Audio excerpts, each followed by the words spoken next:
ይህ የምታዩት ኤድጋርድ ይባላል። ከዚህ ቁማር ቤት ለማምለጥ መንገድ እየፈለገ ነው። ከጥቂት ደቂቃዎች በፊት አንድ ንጹህ ሰው ተኩሶ ገድሏል። ፖሊሶች ወዲያውኑ ጥሪ ደርሳቸዋል። ለዚህም ምላሽ ለመስጠት ከተለያዩ የጸጥታ ተቋማት የተውጣጡ ወደ 100 የሚጠጉ ፖሊሶች ወደ ቁማር ቤቱ ይላካሉ። ፖሊሶቹ የሚያውቁት ነገር አንድ ሰው ተኩስ እንደከፈተ ነው። ማን እንደሆነ አያውቁም፣ የት እንዳለ አያውቁም። ይህ ቁማር ቤት ከ670 በላይ ክፍሎች ነው ያሉት። ተኳሹ የትኛውም ክፍል ተደብቆ ሊሆን ይችላል። ከአቅማቸው በላይ ሲሆን ልዩ ኃይል ፖሊሶች ወደ ስፍራው ይጠራሉ። መጋቢት 26 2015 ዓ.ም ከሌሊቱ 8 ሰዓት ነበር። ኤድጋርድ የተባለ ሰው ሌክ ታሆ ወደሚገኘው ቁማር ቤት ገባ። ብዙም ሳይቆይ የ32 ዓመቱን ኦማር ጋርሲያን ይተዋወቀዋል። ለመግባባት ጊዜ አልፈጀባቸውም። ከውጭ ለሚያያቸው የብዙ ዓመት ጓደኛሞች ይመስሉ ነበረ። ለሚቀጥሉት 6 ሰዓታት አብረው እየጠጡና እየተጫወቱ ያመሻሉ። በዚያን ጊዜ ግን ከጥቂት ሰዓታት በኋላ በመካከላቸው አንድ አሰቃቂ ነገር እንደሚፈጠር ማንም አልገመተም ነበር። ነገሩ መበላሸት የጀመረው ከጠዋቱ 2 ሰዓት ገደማ ነበር። መጀመሪያ ቀላል የሚመስል ክርክር ተነሳ። በድንገት ግን ክርክሩ የተባባሰ ሄደ።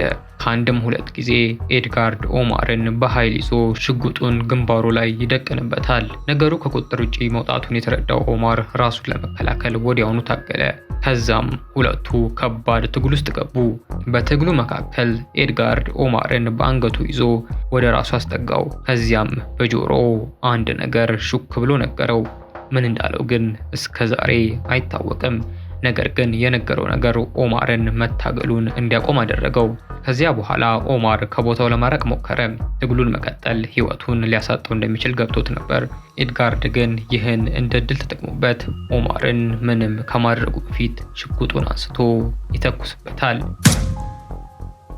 የተኮሰው አንድ ጥይት ብቻ ነበር። ነገር ግን ያ ጥይት ሁሉንም ነገር ቀየረው። ጥይቱ ኦማርን ጭንቅላቱ ጎን ነበር የመታው። የደረሰበትም ጉዳት በጣም ከባድ ስለነበር በሕይወት የመትረፍ እድሉ በጣም ዝቅተኛ ነበር። ጥይቱ እንደተተኮሰ የቁማር ቤቱ ድባብ በቅጽበት ተቀየረ። ከጥቂት ሰዓታት በፊት በሳቅና በጨዋታ የተሞላው ቦታ በድንገት በጩኸትና በሽሽት ተሞላ። ሰራተኞቹም እንግዶቹም ራሳቸውን ለማዳን በየአቅጣጫው መሮጥ ጀመሩ። ከጥቂት ደቂቃዎች በኋላ በርካታ የ911 ጥሪዎች ወደ ፖሊስ ይደወላሉ። ለዚህም ምላሽ ለመስጠት ከተለያዩ የጸጥታ ተቋማት የተውጣጡ ወደ 100 የሚጠጉ ፖሊሶች ወደ ቁማር ቤቱ ይላካሉ። ፖሊሶች ቦታው ሲደርሱ ምን እንደተፈጠረ ገና በደንብ አያውቁም ነበር። የሚያውቁት አንድ ነገር ብቻ ነው። በቁማር ቤት ውስጥ ተኩስ ተከፍቷል። አንድም ሰው ባሩ አጠገብ በጥይት ተመቶ ወድቋል። ነገር ግን ያ ብቻ አልነበረም። ይህ ሆቴል ከ670 በላይ ክፍሎች ነው ያሉት። ይህ ደግሞ ተኳሹ በውስጡ የትም ተደብቆ ሊኖር ይችላል ማለት ነው። ስለዚህ ፖሊሶች አንድ ግብ ብቻ ነበራቸው፣ ህንፃውን ሙሉ በሙሉ በቁጥጥር ስር ማዋል፣ ተኳሹንም በተቻለ ፍጥነት መያዝ። በዚያ መሰረት ፖሊሶቹ በቡድን ተከፋፍለው ወደ ተለያዩ የሆቴል ክፍሎች ተሰማሩ። መጀመሪያ የተቆጣጠሯቸው ቦታዎች መካከል መውጫና መውረጃ ደረጃውን ነበር። ምክንያቱም ተጠርጣሪዎች ለማምለጥ ብዙ ጊዜ የሚጠቀሙት እነሱን ስለሆነ። ተኳሹ ማን እንደሆነ እስኪታወቅ ድረስ ፖሊሶቹ የሚያገኙትን ሰው ሁላ ተጠርጣሪ ሊሆን እንደሚችል ግምት ውስጥ ይይዛሉ። ስለዚህ ከደረጃ የሚወርዱትን ሰዎች ሁላ እየያዙ ያስቆማሉ። በመጀመሪያ እጃቸውን እንዲያሳዩ ያዛሉ። ከዚያም መሳሪያ እንደሌላቸው ካረጋገጡ በኋላ ወደ ውጪ እንዲወጡ ይፈቅዱላቸዋል። እስካሁን ድረስ ያስቆማቸው ሁሉም ንጹሃን እንግዶች ነበሩ። ይህን ግን አስቀድመው ማወቅ አይችሉም ነበረ። ለዚህም ነው እያንዳንዱን ሰው በከፍተኛ ጥንቃቄ የሚያስተናግዱት። በዚህ መሃል ይሄኛው ቡድን ከደረጃ የሚወርዱትን ሰዎች እየፈተሸ ሲሆን፣ ሌላኛው ቡድን ደግሞ ወደ ቁማር ቤቱ ገባ። የእነሱ ስራ የወንጀሉን ቦታ መጠበቅና ተጎጂውን ለማትረፍ የሚቻለውን ሁሉ ማድረግ ነው። የሕክምና ባለሙያዎችም በፍጥነት ቦታው ይደርሳሉ። ነገር ግን ኦማር የደረሰበት ጉዳት በጣም ከባድ ነበር። ከተኩሱ ከጥቂት ደቂቃዎች በኋላ ሐኪሞች ኦማር ጋርሲያ ሕይወቱ ማለፉን ያረጋግጣሉ። ተኳሹ ግን አሁንም አልተገኘም። ፖሊሶች አንድም ደቂቃ ማባከን እንደሌለባቸው ያውቃሉ።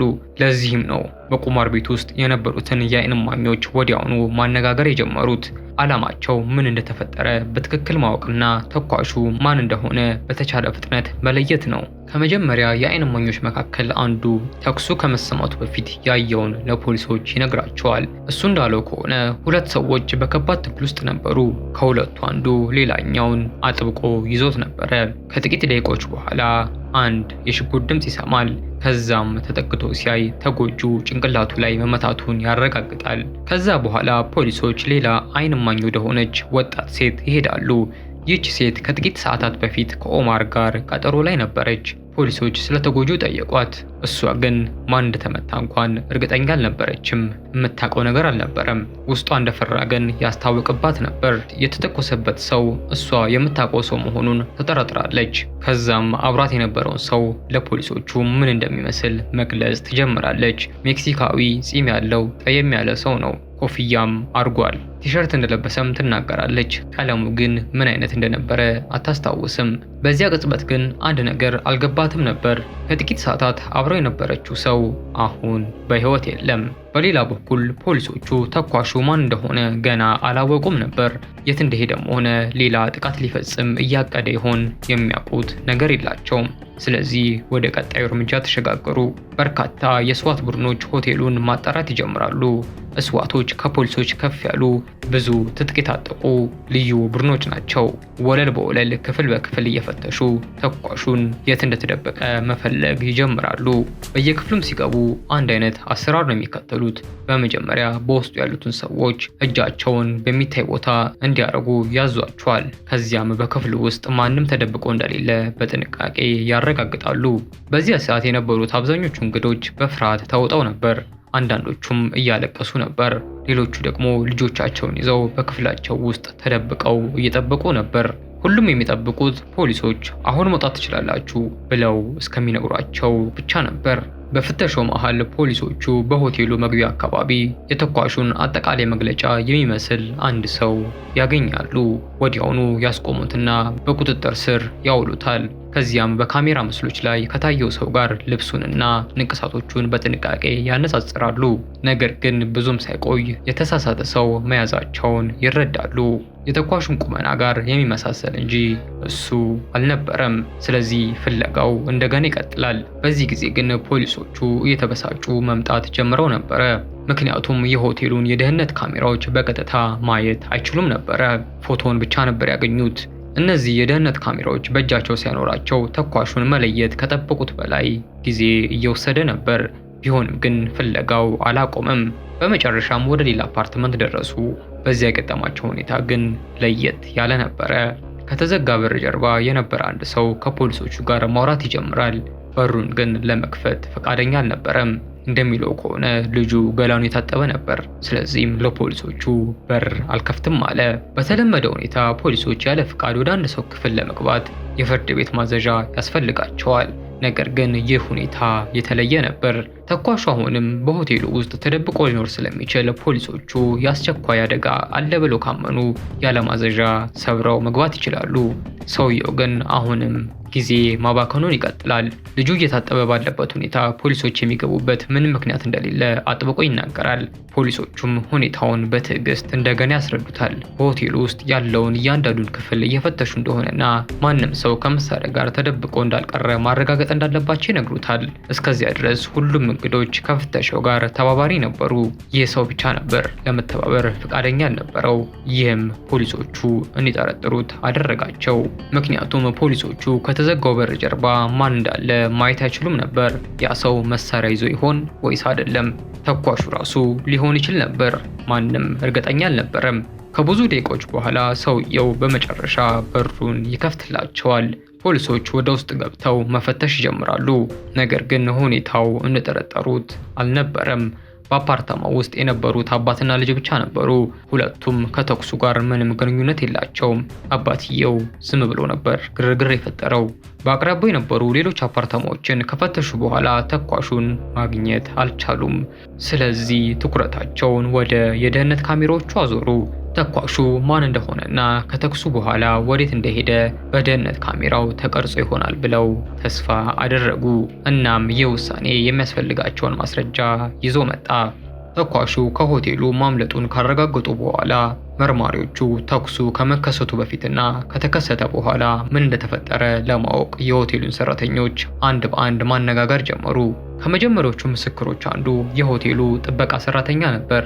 እሱ እንደተናገረው ከሆነ በዚያ ሰዓት ከህንፃው ውጪ ቆሞ ሲጋራ እያጨሰ ነበር። በድንገት ግን አንድ ከፍተኛ የጥይት ድምፅ ሰማ። ከጥቂት ሰከንዶች በኋላ በሬዲዮ መገናኛቸው በቁማር ቤቱ ባር አካባቢ አንድ ሰው ተተኩሶበታል የሚል መልእክት ደረሰው። እሱም ሳይዘገይ ወደ ቦታው መሄድ ጀመረ። ወደ ባሩ ሳይደርስ ግን በመንገድ ላይ አንድ በአካል ግዙፍ የሆነ ሰው በፍጥነት በፊቱ አለፈ። ሰውየው ፊቱ የተረበሸ ይመስል ነበረ።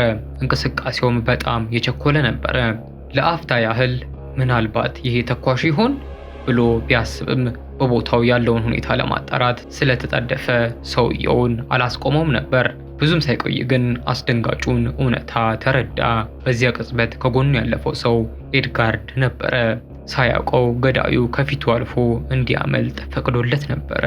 በመጨረሻም ወደ ባሩ ሲደርስ ደግሞ ኦማር ጋርሲያ በደም ተጠለቅልቆ መሬት ላይ ወድቆ አገኘው። የጥበቃ ሰራተኛ እንደሚለው የሆቴሉ የመጀመሪያ ምላሽ በተወሰነ መጠን ዘግይቶ ነበረ። ይህም ኤድጋርድ ከቦታው ለማምለጥ በቂ ጊዜ ሰጥቶት ነበር። ይህ ብቻ አልነበረም። ወደ ክፍሉ ተመልሶ ሻንጣዎቹን ለመሰብሰብ እንኳን ጊዜ አግኝቶ ነበረ። ከሆቴሉ ሲወጣ የደህንነት ካሜራዎችን እየተከታተሉ ከነበሩት የጥበቃ ሰራተኞች ፊት ለፊት አልፎ ነበረ። ሌሎች የሆቴሉ ሰራተኞች መርማሪዎቹን ሌላ የሚያስገርም መረጃ ሰጧቸው። ያዩዋቸው ሰዎች እንደሚሉት ኤድጋርድና ኦማር በዚያ ጠዋት በጣም ተግባብተው ጓደኛሞች ይመስሉ ነበረ። አብረውም እየሳቁ እየቀለዱ ይታዩ ነበረ። እንዲያውም በአንድ ጊዜ እርስ በርሳችን መደባደብ እንችላለን እያሉ በቀልድ ሲገፋፉ አይቷቸው ነበረ። ነገር ግን በጥቂት ጊዜ ውስጥ ያ ቀልድ ወደ አሰቃቂ ግድያ ተቀየረ። በዚህ ጊዜ ፖሊሶች ከሆቴሉ የደህንነት ካሜራዎች ባገኙት ምስል የኤድጋርድን መኪና ለይተውት ነበር። ስለዚህም ከአካባቢው በሚወጡ ዋና መንገዶች ሁሉ የፍተሻ ጣቢያዎችን አቋቋሙ። እንደዚህ ከሆነ ኤድጋርድን ማግኘት የጊዜ ጉዳይ ብቻ እንደሆነ ያውቁ ነበረ። ከበርካታ ሰዓታት በኋላ በሃይዌይ መንገድ ላይ ወደሚገኝ አንድ የፍተሻ ጣቢያ አንዲት ነጭ ቶዮታ ቀስ ብላ ቀረበች። በዚያ ቅጽበት ኤድጋርድ ከከተማ ሊወጣባት የሚችልባት ብቸኛ መንገድ ይቺ ሃይዌይ ነች። አንድ መርማሪ ወደ ሹፌሩ መስኮት ቀርቦ ፊቱን ወደሱ እንዲያዞር ጠየቀው። ከዛም እሱ መሆኑ ይረጋገጣል። አጠገቡም ሚስቱ ነበረች። ሁለቱንም በቁጥጥር ስር ወዲያውኑ ያውላቸዋል። መርማሪው ከኤድጋርድ ጋር መኪናው ጋር ሲያወራ አንድ ነገር ወዲያውኑ ተመለከተ። ኤድጋርድ አልኮል ጠጥቶ ነበረ። እሱም ይህን አልካደም። ከሌሊቱ 1 ሰዓት ተኩል ጀምሮ መጠጣት እንደጀመረና እስከ ጠዋቱ 1 ሰዓት ድረስ ለመጠጣት አቅዶ እንደነበር ይናገራል። የተፈጠረውንም ሲያስረዳ በጣም የተረጋጋ ይመስላል። ፊቱ ላይ ምንም አይነት የጸጸት ስሜት አይታይበትም። በዚያ ጊዜ ለምን እንደያዙትና ወደ ሌላ ከተማ እንደሚዘዋወር ይነግሩታል።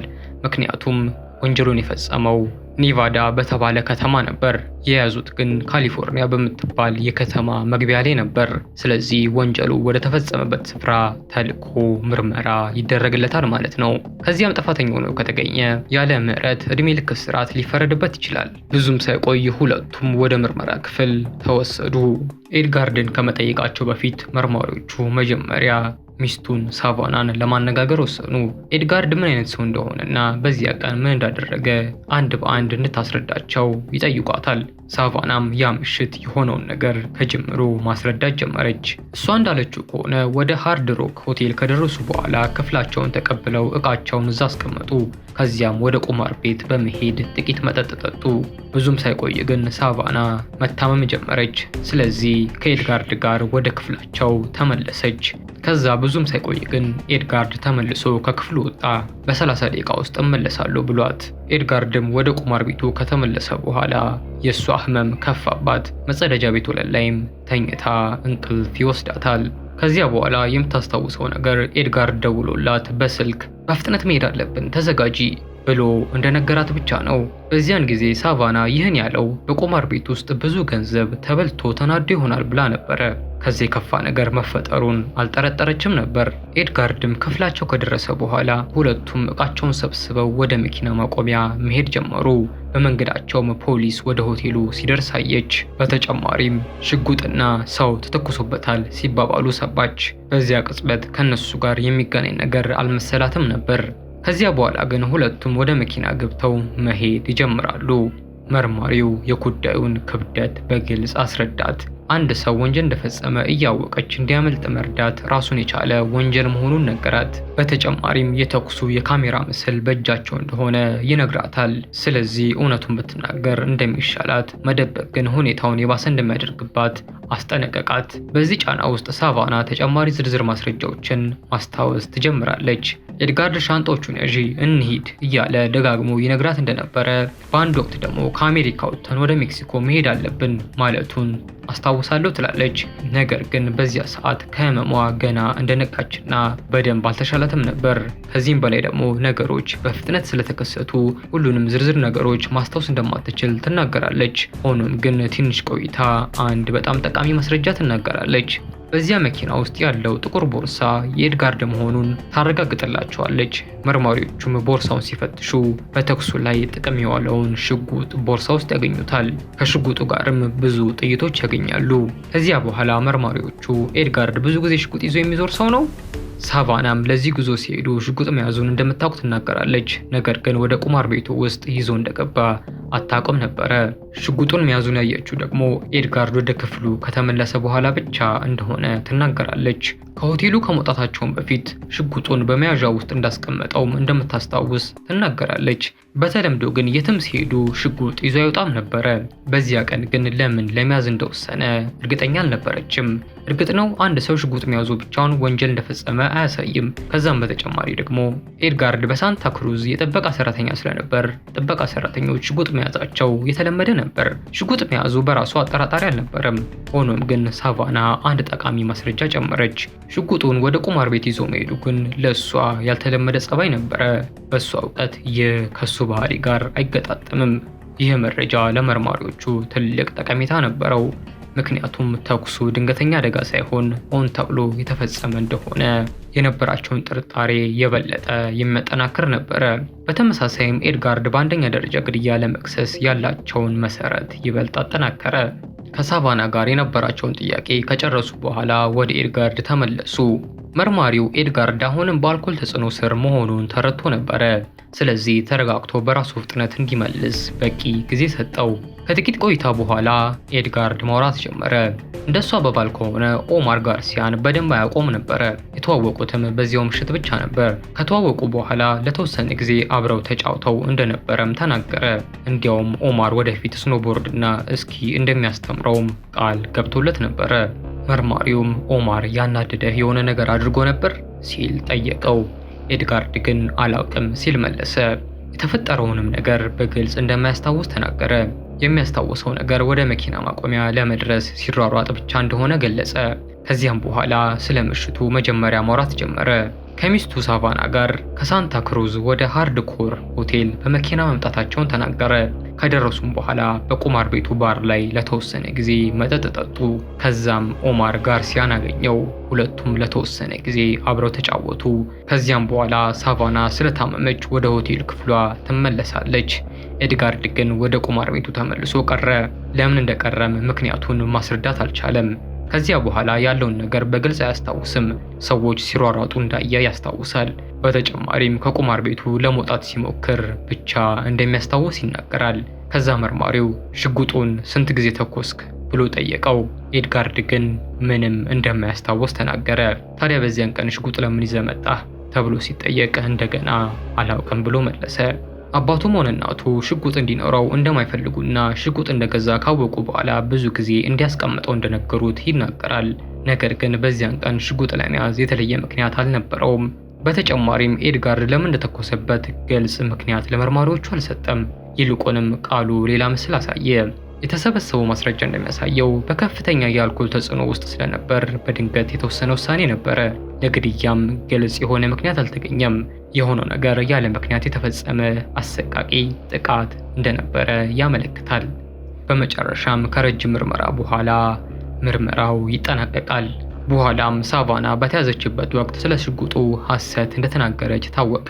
በዚህ ምክንያት የፍትህን ሂደቱን በማደናቀፍ ጥፋተኛ ተብላ ተፈረደባት። ፍርድ ቤቱም 364 ቀን እስር ጣለባት። ኤድጋርድ ደግሞ በአንደኛ ደረጃ ግድያ ጥፋተኛ መሆኑን አምኗል። ፍርድ ቤትም ከቀረበ በኋላ ሲተኩስ እንደሚያስታውስና በዚያን ቀን አልኮልና እጽ ስለተጠቀመ በጣም እንደሰከረ ገለጸ። ነገር ግን አቃቢ ሕጉ ጠንካራ ማስረጃ ለፍርድ ቤቱ አቀረበ። ተኩሱ ከመፈጸሙ ከጥቂት ሰዓታት በፊት ኤድጋርድ በሆቴል መጸዳጃ ቤት ውስጥ ያነሳውን የራሱን ፎቶ አሳየ። አቃቢ ሕጉም ይህን ፎቶ እንደ አንድ ማስረጃ አካል ለፍርድ ቤቱ አቀረበ። በሌላ በኩል ደግሞ የኦማር ጋርሲያ ቤተሰቦችና ጓደኞች ስለ እሱ መናገር ጀመሩ። በጣም ደግና ተግባቢ እንደነበረ፣ ለሰውም የሚቆረቆር ሰው እንደሆነ ገለጹ። በመጨረሻም ፍርድ ቤቱ ኤድጋርድን ጥፋተኛ ሆኖ ስላገኘው የ55 ዓመት እስራት ፈረደበት። እውነተኛ ወንጀል ታሪክ የምትወዱ ከሆነ ይህን ቻናል ላይክ እና ሰብስክራይብ በማድረግ ቤተሰብ ይሁኑ። አስተያየታችሁንም ኮመንት ላይ ጻፉልን።